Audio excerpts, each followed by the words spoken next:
Well, hello again, everyone. On in our study of Luke.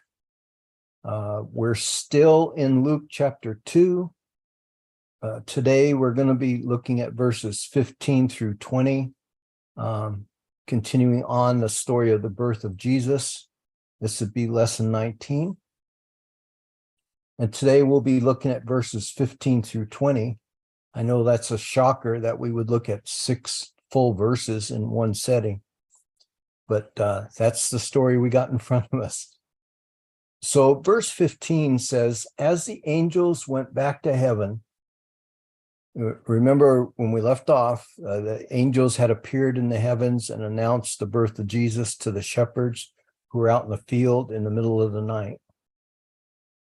And so now the angels have returned to heaven, and the shepherds say, let's go to Bethlehem and see this thing. Word thing is important, which is come to pass, which the Lord has made known to us. And in verse 16, they came with haste and found Mary and Joseph and the babe lying in a manger. What struck me as I was reading this is that they came with haste. And I wondered if I have that same sense of urgency when we go to church on Sunday. Are we as excited to hear what the Lord wants to say to us as they were to go see what had been told to them? Or how about in the studies we're doing in Revelation or here in Luke, do we consider this time to be an obligation or an opportunity? I think the Lord wants us to be excited every time we get to spend time in the Word with Him, whether we're reading or studying on our own or somebody's teaching it. In verse 17, it said, when they had seen it, they made known abroad the saying which was told them concerning this child. So the question I had is, what did they do with what they saw and heard? They shared it with others. They rushed off to see this thing that they had been told. They didn't become a reservoir, but a fire hose, just like with money and other stuff that we have. The Lord's not teaching us things so we can hoard it or save it up for some future date, but so we can share it and spread it around to other people. And it's just amazing to me this morning as I'm looking at this again. We talked about this last night in our Revelation study, how the Lord told the Apostle John to prophesy or speak forth what he was seeing and hearing to all the world, and how he expects us to do the same. So here we are today, February 13th, 2023, talking about the same message I studied back on July 11th of 2022. And it goes hand in hand with what we looked at last night in Revelation. The Lord's message just is going to be the same no matter what day it is or what passage we read. Right now, at this point in time, I believe he's telling us to share his word with everyone we can. And we'll get the same result we see the shepherds get in this next verse. Verse 18 says, and all those who heard it marveled at those things which were told them by the shepherds. And it brought to mind Romans 10:14. How shall they call on him in whom they have not believed? And how shall they believe in him on whom they have not heard? And how shall they hear without a preacher? And in my lifetime, I've found that the Lord can speak to me through the least expected people or sources. And that might just be true for other people who are going to hear it from us. They might never expect to hear something life-changing coming from us. But the Lord uses anybody and everybody. He spoke through a donkey in the Old Testament. So if he can use a donkey, he can use me. In verse 19, it says that Mary kept all these things and pondered them in her heart. She didn't wonder, she didn't marvel, she pondered them. It's funny, I used this word this morning, but Lisa used to say she'd deflect on something. which a word she made up that she was thinking about and considering something. But that's what I would encourage all of us to ask the Lord. What are you wanting us to understand from this passage and from what we looked at in Revelation chapter 10 last night? What is it you're wanting us to learn and apply and then share with other people? In verse 20, it says the shepherds returned, glorifying and praising God for all the things that they had heard and seen as it had been told to them. And so those are the notes I took as I had read through the passage. And then I wrote down some thoughts, some of the words used. That it's just interesting. It makes it make a little bit more sense. Bethlehem is, we've talked about this in prior Luke sessions, but how did they know the place? Because they were the ones raising up these sacrificial lambs, the ones that were perfect and would be used in the future for sacrifice. So they understood this whole process. And Bethlehem is the house of bread. It's about 6 miles south of Jerusalem. Bethlehem Ephrathah, as we've talked about, the word Ephrathah means ash heap or a place of fruitfulness. It's the place where Rachel was buried.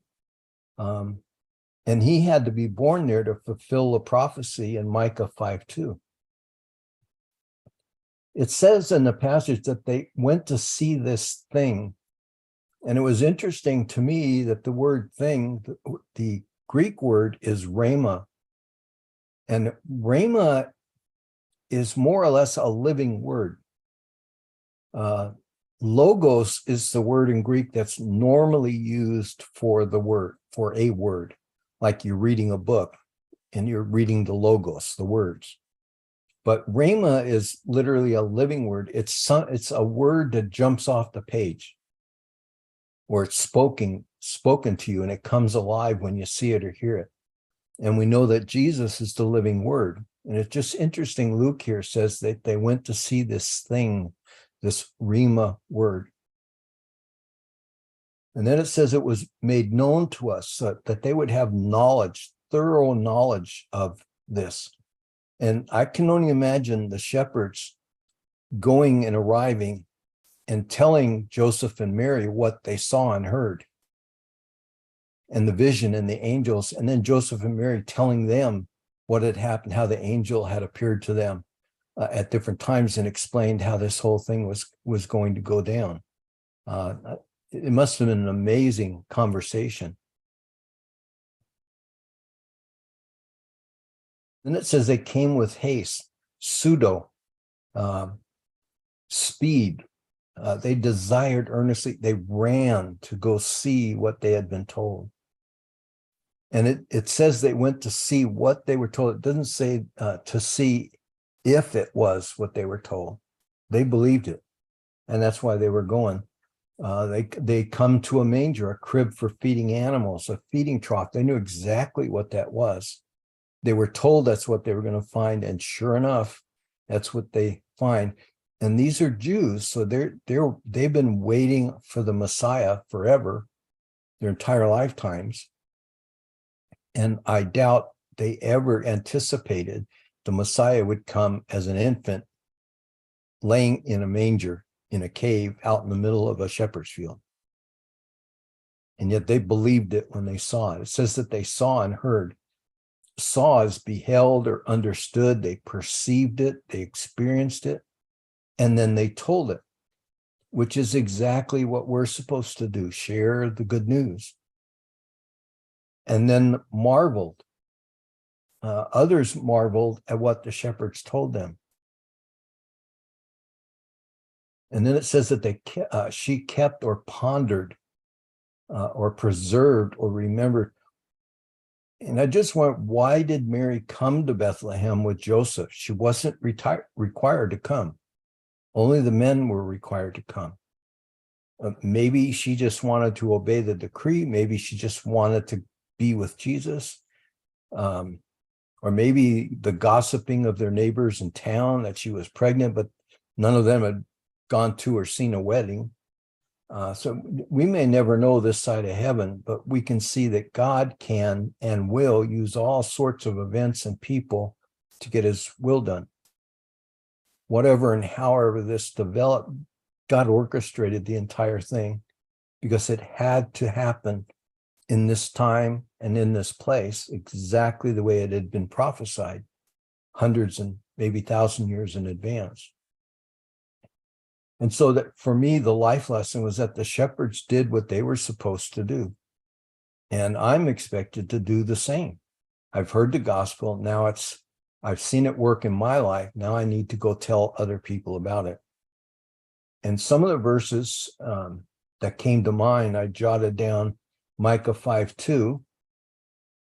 But you, Bethlehem Ephrathah, though you are little among the thousands of Judah, yet out of you shall come forth to me the one to be the ruler in Israel, whose going forth are from old, from everlasting, or days of eternity. So it had to happen in this very place. In John 6:48 and also verse 51, Jesus is born in Bethlehem, the house of bread. What did he say? I am the breath of life, the bread of life. I'm the living bread which came down from heaven. And if anyone eats of this bread, he will live forever. And the bread that I shall give is my flesh, and I shall give it for the life of the world. You can just see how all these pieces fit together. In John 1:14, and the word became flesh and dwelt among us, and we beheld his glory, the glory as of the only begotten of the Father, full of grace and truth. And in John 20:29, Jesus said to Thomas, because you have seen me, you have believed. Blessed are those who have not seen and yet have believed. And I wrote down, Lord, I've seen all the miracles you've done in my life, and I want to share my experience with others. And I wrote this again in July of 2022. Please let this planned class on Revelation and perhaps one on Luke come to pass. It seems time is running short, and I want to make a difference before it's too late. And today I'm looking at this in February of 2023, and I'm amazed. I prayed this all the way back in July of last year, and the Lord answered the prayer. Here we are studying Luke and Revelations at this time. And the final thought, we've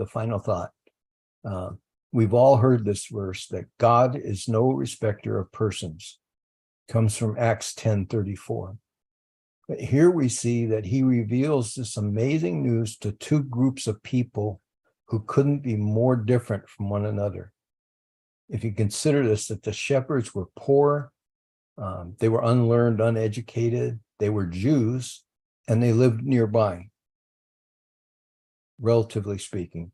The Magi, who are coming from the Baghdad area in Iraq, they were rich and they were well-educated and learned. They were Gentiles, not Jews, and they were coming from a distant land. And I think the point here, the application maybe for us, is that he will use anybody that's willing to hear and follow him and obey. And so that's my prayer for us today, that is, as we're learning God's word and seeing these things in his word, that we will not only store them up in our hearts, but we'll go out and share them with other people, because time truly is running short. So that's it for today. We'll be looking the next time at Jesus as he's being presented at the temple after the circumcision. So that's it for now. God bless. Have a great week, and we'll see you.